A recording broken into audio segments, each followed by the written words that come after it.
Hello বন্ধুরা, আজকে আমরা চলে আসলাম যশোর বিমানবন্দর পার্ক। এখানে তুমি দেখতে পাবে বিভিন্ন সময়ের বিভিন্ন ধরনের যুদ্ধ বিমান। যশোর বিমানবন্দরের এরিয়া ছিল অসাধারণ। এই হলো যশোর বিমানবন্দর।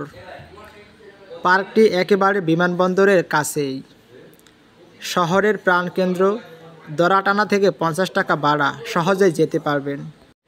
এই হলো জাদুঘরের মেইন গেট। ভিতরে প্রবেশ করার জন্য জনপ্রতি 40 টাকা। ভিতরে প্রবেশ করার সাথে সাথে চোখে পড়বে এরকম একটি রকেট তোমার সামনে।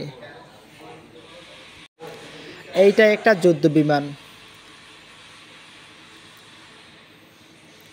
এটা হলো আমাদের সবার পরিচিত পাইলট মতিউর রহমান। এই বিমান দিয়েই তিনি পাকিস্তান থেকে বাংলাদেশে আসার চেষ্টা করেছিল।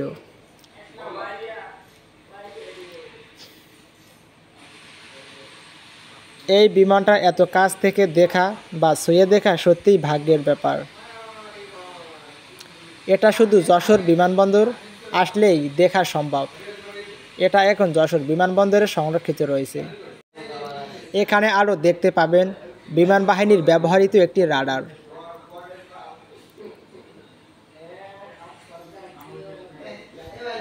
এটা হলো PT-6 এয়ারক্রাফট। এটা একটি চায়না বিমান। জাদুঘরের ভিতরে রয়েছে সুন্দর একটি লেক।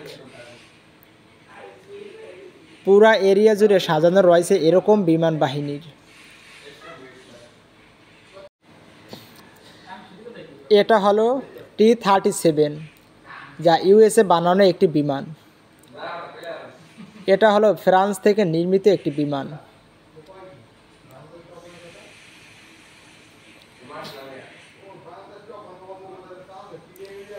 সময়ের সাথে সাথে বিমানগুলো নষ্ট হয়েছে এবং দর্শনীয়ভাবে পার্কটিতে দেখার জন্য রাখা হয়েছে। এছাড়াও মিউজিয়ামের ভিতরে রয়েছে বাচ্চাদের জন্য বিভিন্ন ধরনের রাইড। আরও আছে নাগরদোলা এবং ট্রেন। এটা হলো টুইস্ট রাইড। আরও রয়েছে চলতি রাইড। এখানে নৌকা রাইড জনপ্রতি 30 টাকা করে।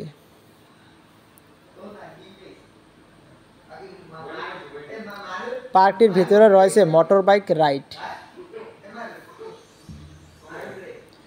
এখানে বাচ্চাদের জন্য মোটর বাইক রাইড ব্যবস্থা রাখা হয়েছে। প্রিয়জনের হাতে হাত রেখে গল্প করার জন্য নির্মাণ করা হয়েছে অনেক সুন্দর সুন্দর রাস্তা। আর সময় পেলে এখানে চলে এসো, আশা করি অনেক সুন্দর সময় পার করতে পারবে। পার্কটির ভিতরে খাবারের জন্য রয়েছে অনেক রেস্টুরেন্ট।